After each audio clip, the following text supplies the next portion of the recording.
Bonjour, aujourd'hui, mardi 25 juillet 2023, je vous présente l'audio numéro 21 sur le thème de notre destinée, la dernière lassitude, découragement, ouvre la voie du retour de notre autre. Une fois l'énergie sexuelle féminine lavée en l'énergie christique pour redevenir sacrée, et ce tel qu'énoncé dans l'audio numéro 20.1 du 23 juin 2023, puis en toute fin, dès que l'énergie sexuelle chez nos hommes s'est purifiée, et ce selon les termes de la troisième partie de l'audio 20.4 du 14 juillet 2023, peut enfin venir à nous, femmes et hommes, ce que j'appelle la dernière lassitude, découragement. Et oui, également chez nos autres, même s'ils le vivent différemment. Je rappelle que les audios numéro 20.1, 20.2, 20.3 et 20.4 ne forment qu'un seul, consacré au tantra, tantra majuscule, majuscule et pluriel, donc au tantra de l'énergie sexuelle sacrée veillée par les maîtres de Shambhala. Pour ce qui est de cette dernière lassitude, mais que je ne savais pas encore être la dernière, voici ce que j'ai cru en comprendre. Non pas pour que vous le viviez comme moi, non pas pour que vous respectiez à la lettre ma propre perception, en croyant vous l'approprier, et non pas pour que vous pensiez que vous seriez en retard. Ni encore moins, et là-dessus ils ont insisté, en avance. Car, et cela je l'ai bien entendu comme étant vrai pour nous tous, des 144 000 couples du collectif Flammes Jumelles, s'il n'en était qui croiraient avoir déjà vécu cette dernière lassitude, découragement, sans être passés par les fourches codines de la purification effective de leur énergie sexuelle, telle que évoquée donc dans les 4 audios rappelés ci-avant, ce serait une erreur monumentale.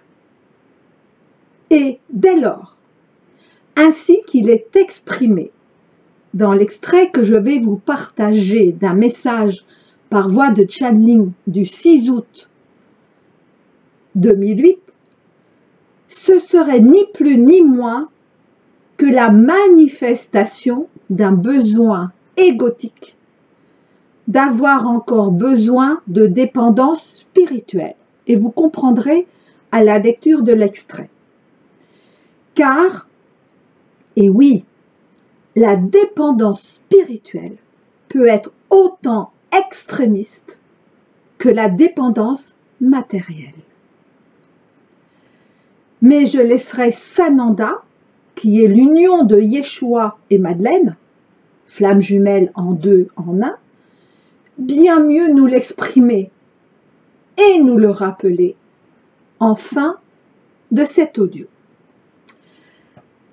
Cette dernière lassitude est ainsi vécue à la fois, je le redis, par les âmes en incarnation dites éveillées en premier au lien, comme par celles dites éveillées en second.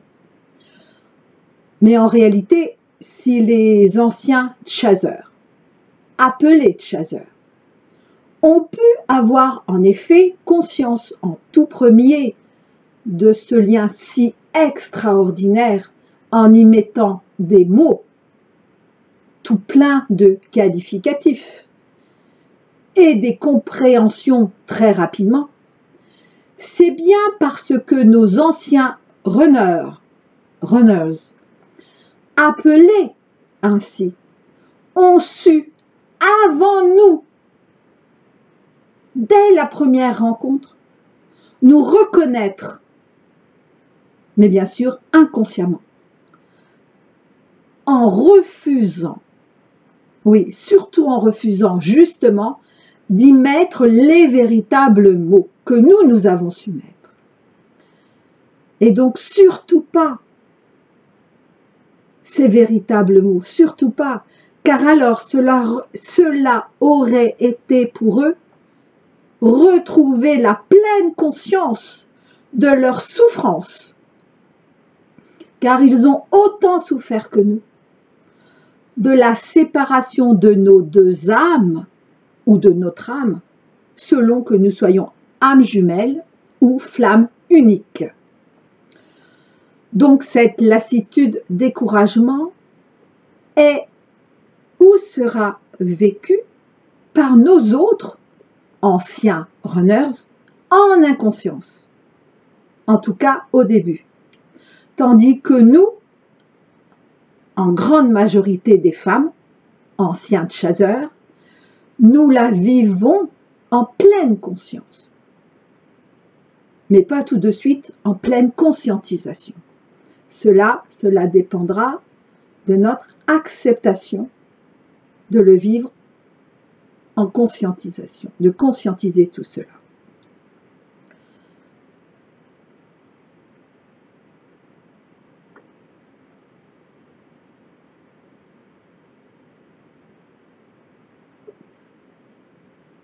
Ce pourra être ce sentiment de lassitude, de toujours et encore à attendre le bon vouloir de notre autre, mais cette fois-ci un sentiment d'une intensité comme cela n'a jamais été. C'est extrême, ce dernier découragement, ce dernier sentiment de découragement. Car bien sûr, ces moments-là, ces moments de lassitude, de découragement, nous les avons. Alors je vais dire au féminin, puisque nous sommes en grande majorité des femmes. Donc ces moments si douloureux, nous les avons toutes déjà vécus. Et à chaque fois, nous avons cru que ce serait la dernière, puisqu'à chaque fois, nous avons cru comprendre. Et nous avions compris. Et donc évoluer dans notre acceptation, dans la diminution de plus en plus importante de notre fameuse dépendance affective, dans notre détachement, etc. Je ne vais pas revenir sur ce passé qui est déjà accompli.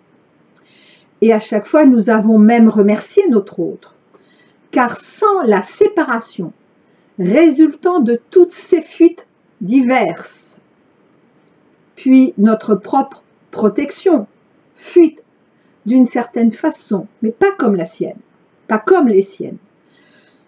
Nous aurions cru être prêtes, et à chaque fois nous l'avons cru. Puis au bout d'un moment, plus ou moins long en termes de temporalité linéaire, ça cela dépend de chacune, de chacun, sont revenus éternellement les doutes, les peurs, les révoltes, les colères, les ras-le-bol. Et cette dernière lassitude, parce qu'elle sera effectivement la dernière, mais nous le saurons réellement lors de son retour définitif vers nous, cette dernière lassitude, l'ultime, mais pas la moindre comme on dit, ne durera pas forcément aussi longtemps que les précédentes. J'ai entendu le terme de 3 jours. Mais c'est où ce sera d'une intensité comme jamais. Mais vraiment, tellement que nous pourrons croire que cette fois-ci, c'est vraiment terminé et que si notre hôte ne veut pas de nous, tant mieux. Et même que s'il revenait, on dirait non, on n'en veut plus. Comme si on n'avait plus l'influx pour cette nouvelle vie. Ce qui est vraiment important, à mon sens, et d'ailleurs que ce soit réellement la dernière lassitude ou l'avant-dernière, selon là où nous en sommes, nous comme lui, où nous en sommes de notre énergie sexuelle, ce qui est vraiment important, c'est de ne surtout pas fuir ce sentiment de lassitude, surtout pas. Et au contraire, accepter de le vivre encore plus pleinement en toute conscience, en toute colère, selon, en toute tristesse, en tout désespoir, selon ce que chacun pourra vivre. Si nous avions vécu ce sentiment de lassitude, découragement en une seule fois, si la source, l'univers, nous l'avait envoyé ou fait le vivre en une seule fois, il m'a été assuré que nous n'aurions pu y survivre, n'ayant alors plus aucune envie de vivre et que nous n'aurions pu nous en remettre. Alors pour plusieurs raisons, certaines propres à chaque couple et d'autres communes à nous tous. Cette dernière lassitude, je ne sais vraiment pas comment la désigner autrement, mais qu'importe. Ce qui importe, c'est que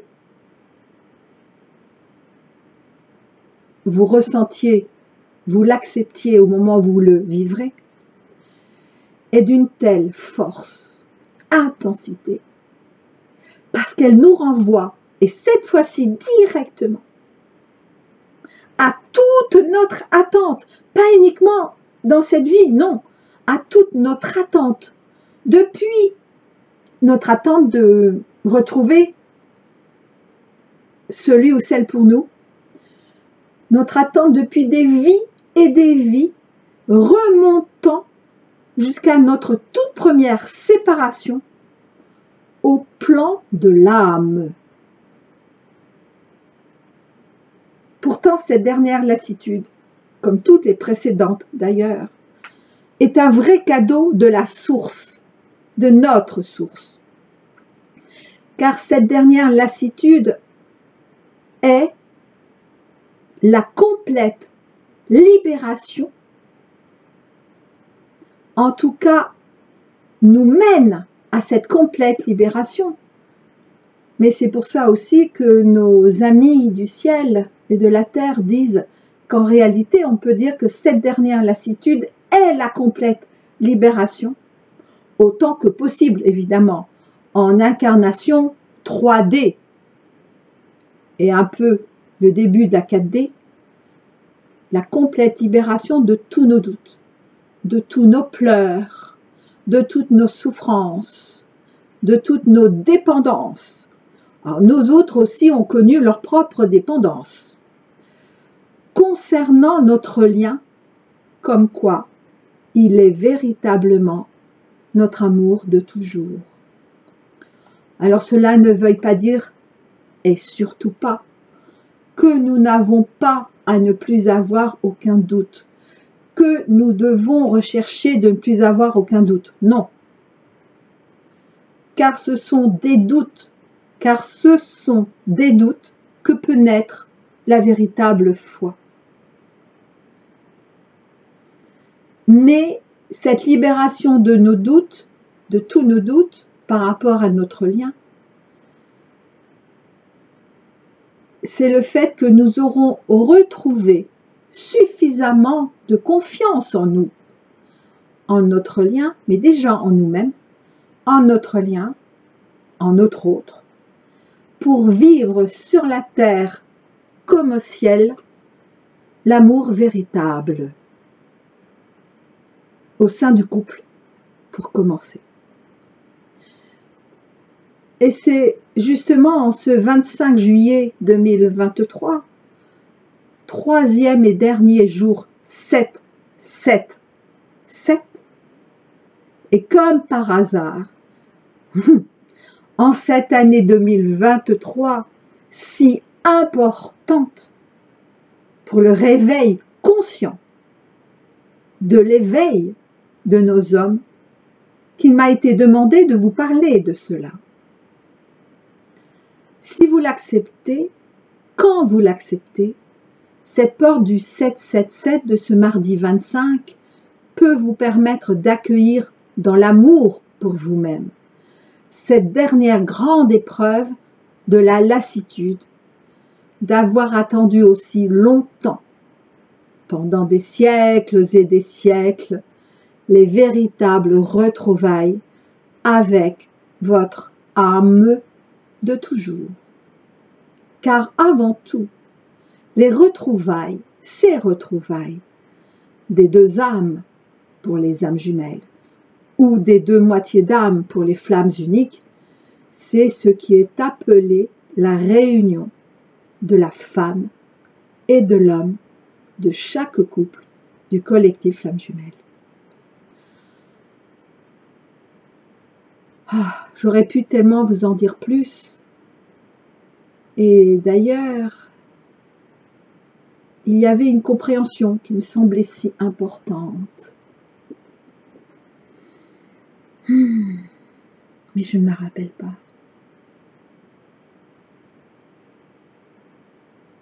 Et donc, au moment où j'enregistre cet audio, je ne me rappelle pas. Et d'ailleurs, quand j'ai pris mes notes, non plus. Et je pensais qu'en enregistrant, qu'au moment où j'enregistrerais, ça me reviendrait. Eh bien non.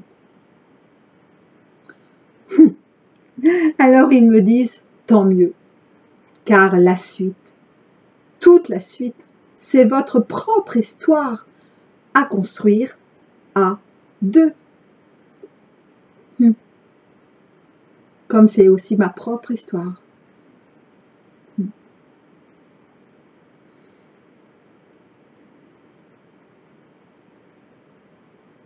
Ah, merci.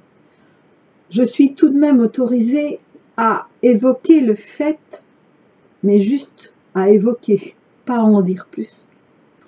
Le fait que cette dernière lassitude, découragement, ainsi que je l'appelle, donc notre plus grand découragement à ce jour, peut aussi s'accompagner de nos plus grandes fatigues, qu'elles soient physiques, émotionnelles, énergétiques, psychologiques et même spirituelles.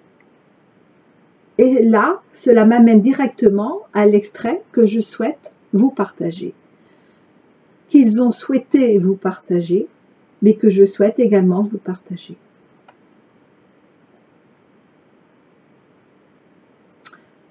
Il m'est demandé avant de préciser, toutefois, qu'une fois cette dernière lassitude réintégrée définitivement en nous, cela veut dire que nous n'avons plus besoin de la connaître à nouveau. Alors je ne vais pas redire ce que j'ai déjà dit dans un audio antérieur, mais on ne peut pas libérer quelque chose sans se reconnecter. Donc vous ne pouvez pas libérer, par exemple là aujourd'hui, votre lassitude sans vous y reconnecter. Mais la libération, une fois que c'est libéré, ce n'est pas terminé. C'est réintégré en nous. Donc ça n'a plus besoin d'être extériorisé, exprimé à l'extérieur. Donc, une fois cette dernière lassitude réintégrée définitivement en nous, et ça sera le cas, sans que nous ayons besoin de la connaître à nouveau, nous pouvons pendant quelque temps encore nous sentir encore plus fatigués. Mais c'est normal, car c'est un moment en notre évolution sur notre parcours FJ, très, très, très important, puisqu'il ouvre la voie du retour de notre autre. Waouh! C'est ce que je viens d'entendre et donc que je vous ai retransmis en direct. Alors je vous partage maintenant donc la fin du message intitulé « Le dépouillement de vos besoins » tiré de la vie Providence 2, l'eau de feu du cœur sacré, en page 135. Ce message est du 6 août 2008. Il est de Métatron et de Yeshua Marie-Madeleine.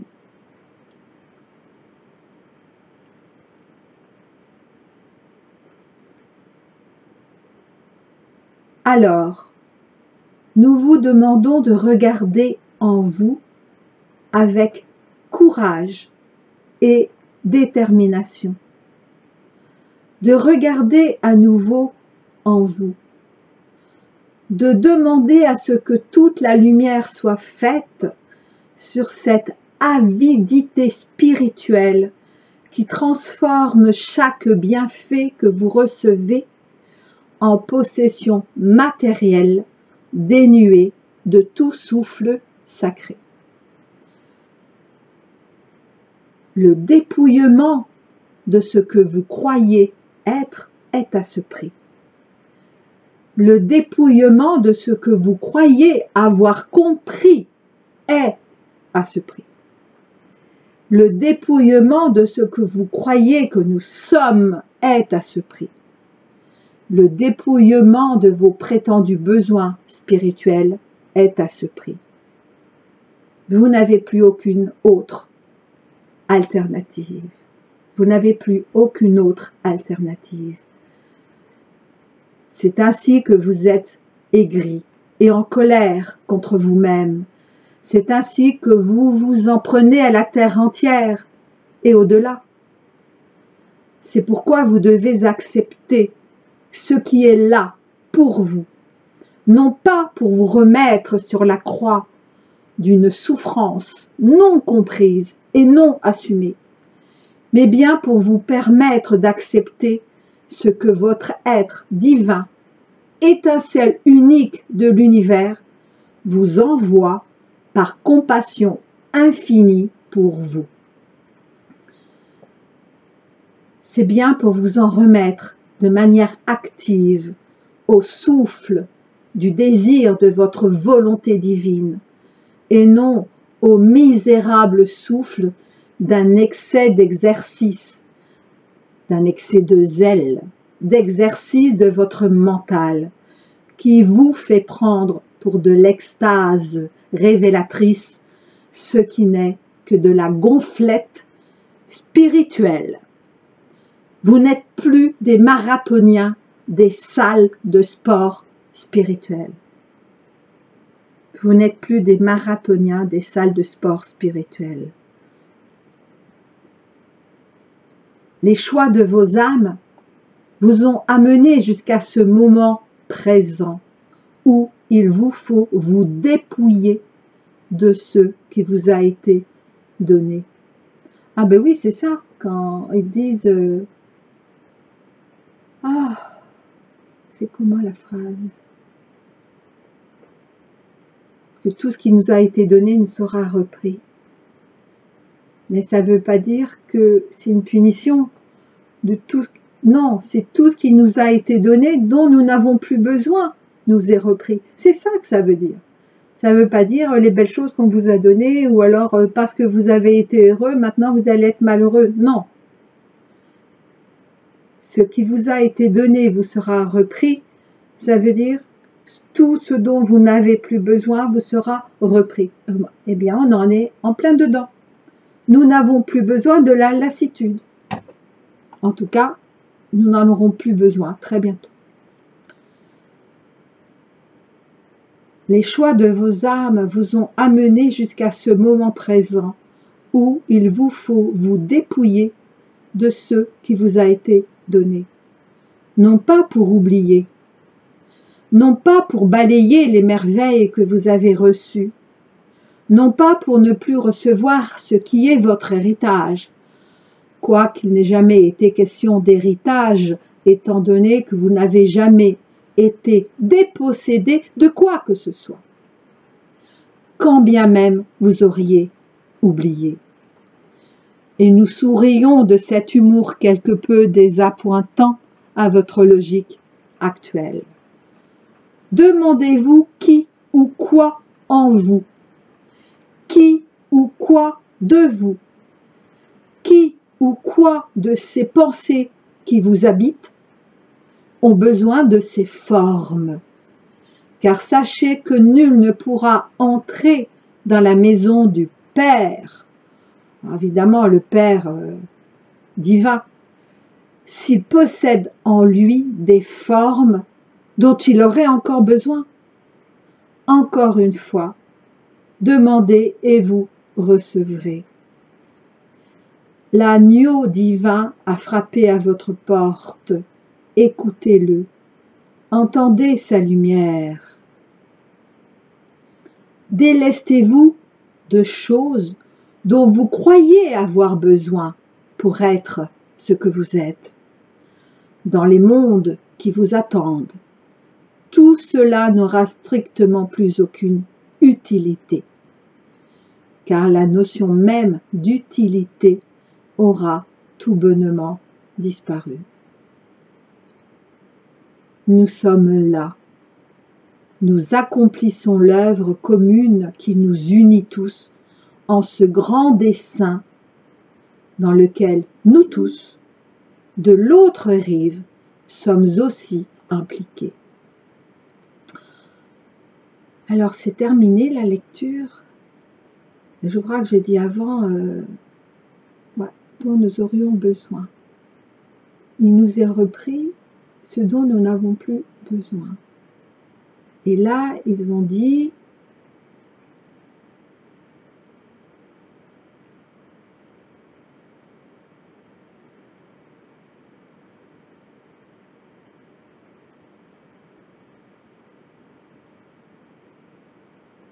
voilà, car sachez que nul ne pourra entrer dans la maison du Père s'il possède en lui des formes dont il aurait encore besoin. Donc là, je me suis dit, ah bah du coup, ce que j'ai dit, c'est pas vrai. Et si, ils m'ont dit, si, c'est vrai. Mais ils me disent, n'oublie pas que nous sommes limités par vos mots.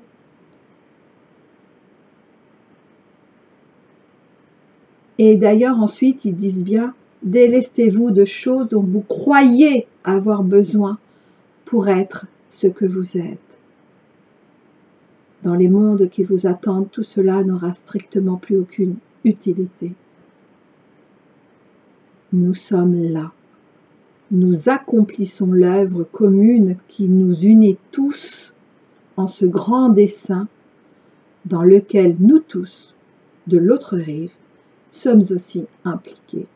Oui, nous sommes les équipes au sol, mais les équipes du ciel sont avec nous depuis l'éternité pour l'éternité, et ils nous le redisent aujourd'hui. Merci à eux. Je vous dis à très bientôt.